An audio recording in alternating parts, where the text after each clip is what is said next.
In this final lesson for this topic of GCSE history, what we're going to do is talk about the German surrender.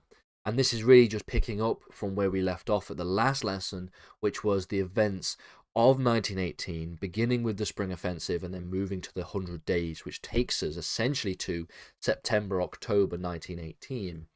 And this lesson is going to be the final lesson for this particular topic, and we're going to examine the events that lead up to and include the German surrender in 1918. We're going to examine the impact of the blockade. So we've spoken before in previous lessons about the blockade, about how significant the blockade was. This lesson is going to just continue and pick up on that and touch on some other elements that reference the impact of the blockade.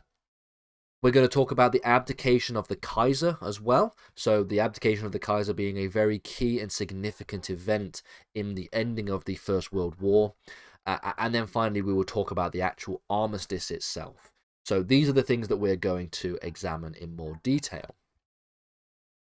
So the collapse of the German forces and their allies began to take place as we go into the month of November 1918. So we're getting towards the end of the First World War at this point. All of the German allies began to surrender, so we start to see a collapse of all of these different groups, and then we see the beginnings of surrender and the beginnings of rebellion against the German military within Germany itself. So in a number of northern ports, German sailors begin to mutiny, and it is this mutiny that essentially kicks off what becomes known as the German Revolution. And the German Revolution essentially takes us all the way to the abdication of the Kaiser. Now, for those of you who are interested in this particular period of history and the period afterwards, some of you might be lucky enough to be doing this topic if you choose to take GCSE history on to A level for the Germany topic. We have a series of lessons on that topic. So even if you're not taking this at A level, or even if you're not doing this particular topic at A level, you might be interested in just going through it and seeing for yourself, just out of general interest, what happens and some a bit more detail at what goes on during this period. So we take ourselves now to the abdication of the Kaiser.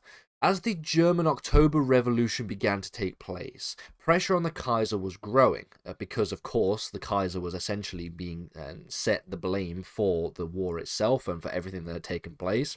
And it was believed that he was in the way of any kind of achievement or any kind of peace in ending of the war.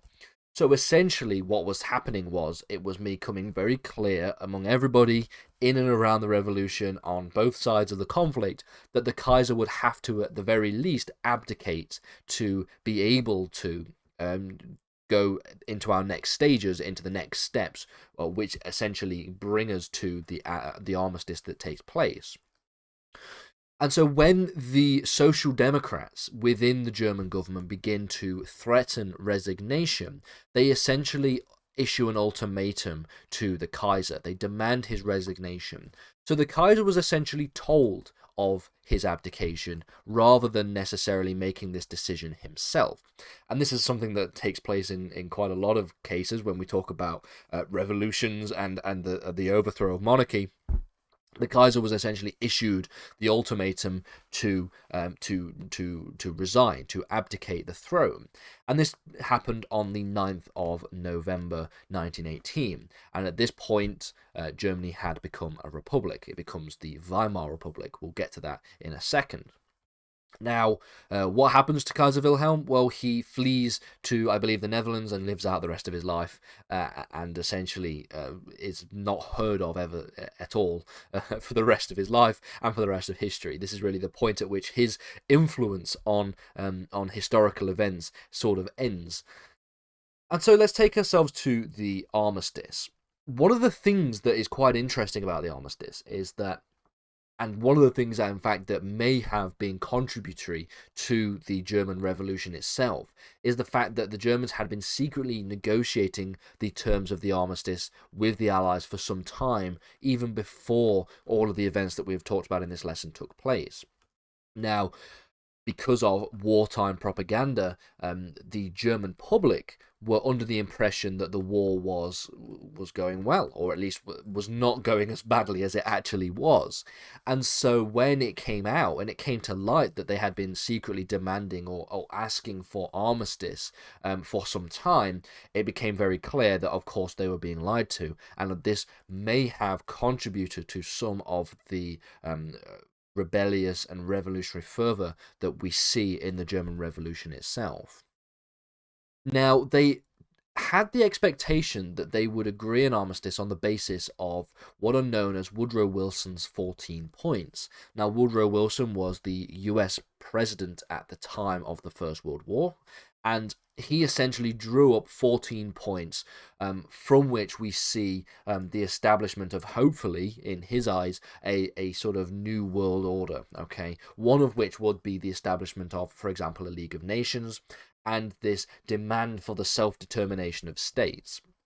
Now, this actually is echoes in very similar ways the kind of ways in which the United States tried to design a new world order following the end of the Second World War. Because one of the things that the United States was very critical of at the end of the First World War and the Second World War was the imperialistic nature of European empires, the fact that they had control over colonial territories, and the sort of demand for decolonization. This would take place at the end of the Second World War as decolonization expands across the world over the course of the 20th century. But one of the things that is part of Wilson's 14 points is this of self-determination of states. Now, the problem with Wilson's 14 points is, for a start, they get rejected by the US Congress, and ultimately the period between the two world wars, so from 1918 to 1939, is a period where the United States goes essentially isolationist. They very really engage with global politics and foreign policy and international relations, and so they do not get involved, for example, within the League of Nations, which was established at the end of the First World War, and or anything of that matter. They sort of have a period of boom and bust within their economy. When Friedrich Ebert becomes the Chancellor of Germany, following the abdication of the Kaiser, it became clear that there was to be no negotiation when it comes to armistice in place. And so essentially, they were going to have the terms of the surrender imposed upon them, and the demands would not accurately reflect the 14 points. Now, one of the reasons why, just as a bit of a trivia point for anyone who's interested, the republic that is established after the end of the First World War is called the Weimar Republic, is because it was first established and the constitution was drawn up in a town called Weimar, near, I believe it's near Berlin. And essentially the reason for that is because the revolution was taking place and they had to go and do their government somewhere else, and so it got the name Weimar as a result of that particular location in which the constitution, or at least where it was agreed upon that a republic was going to be established. So instead of the 14 points, the points in terms of surrender were fully negotiated at the Treaty of Versailles the next year in 1919. And this was a negotiation that Germany was not invited to. So Germany was not invited to the Treaty of Versailles, was not allowed to negotiate the terms of their own surrender. Their surrender was to be imposed upon them. Now, just as a very brief overview of the Treaty of Versailles, some of the terms of the Treaty of Versailles were incredibly harsh. So, for example, there was I believe it's Clause 231, which is the war guilt clause. Essentially, Germany takes the blame for the outbreak of the First World War. Not necessarily fair, in my opinion, per se, but still, that's what was imposed upon them. And the result of that, and the logical consequence of the war guilt clause, is that they would have to pay massive reparations. I believe it was a $6.6 billion reparations payment, which for the time, back in 1919, was a significant sum of money. A sum of money that would ultimately cause the German economy to collapse in hyperinflation in 1923. There was also a taking of various parts of German territory, including the French occupation of Alsace-Lorraine, as well as the demilitarization of the Rhineland. This again was in an attempt to create some kind of buffer zone between France and Germany. France wanted incredibly harsh terms, the Prime Minister of France at the time being Georges Clemenceau. The German army would also be limited to 100,000 soldiers, no tanks, no aircrafts, no submarines. So a significant cutting down of the military, such that essentially they were unable to defend themselves against any attack that could potentially have taken place. And this is seen partly to an extent when we see the French occupation of the Ruhr in 1923, I believe the year being. Essentially, Germany had fallen behind on their reparations payments, and so France, as in response to that, said, well, if you're not going to pay, we're going to occupy this area of Germany, the Ruhr being quite an industrialized and quite economically important part of Germany. And so the treaty. This is essentially the Treaty of Versailles. There were other elements of terms of the treaties. Of course, there was things like, for example, the city of Danzig becoming a principality of the League of Nations, becoming a state that is ran by the League of Nations, for example. But for the most part, in terms of how Germany was affected, these were some of the major terms of the Treaty of Versailles that were so adversely impactful on Germany specifically. And so really the final point that we should make is that the end of the war was signed for 11 a.m. on the 11th of November 1918, hence why we have Remembrance Day on the 11th of November 1918 every single 11th of November every single year since the Armistice in 1918.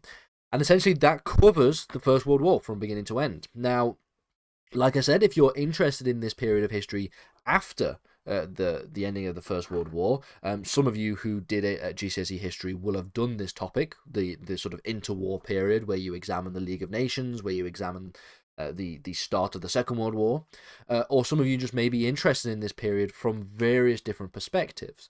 So from a German perspective, we already have a series of lessons on this at A level, which essentially covers Weimar and Nazi Germany. And like I said earlier on in this lesson, if you are lucky enough to be able to take A-level history, and you are lucky enough to be doing that topic in A-level history, well, then we have a series of lessons for you here, and we are in the process of updating those lessons for the next academic year as well.